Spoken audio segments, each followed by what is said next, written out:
Ana Sadır Nurkожоевичтин Кыргыз көмүргө алып келген пол прицеп хоолору 50 хоо келиптир. Мындан кийин көмүр арзан болот дейт. Өзлөрү тартат экен буюрса отборлорду. Эми бир айдын ичинде эле тартып башташат го. Андан мурун келген 10 хоосу 2 экскаватор, 2 погрузчик жаңы келди. Кыргыз көмүргө. Азыр президент келет деп ошону даярданып күтүп атышат элдер.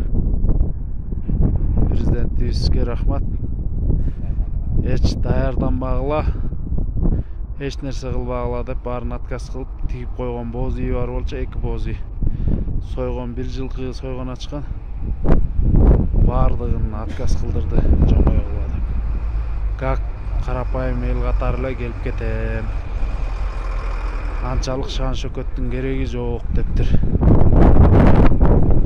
Абдан жөнөкөйлүк бара элдин баарын ушуга көндүрсө жакшы болот да. Президент келет десе эле, анан президент эмес депутаты келгенде эле укмуш даярданып атышчу эле. Жылкыдан союп 2-3 мындай эле келип кеткенде. Алга Садыр Нуркожоевич эркек.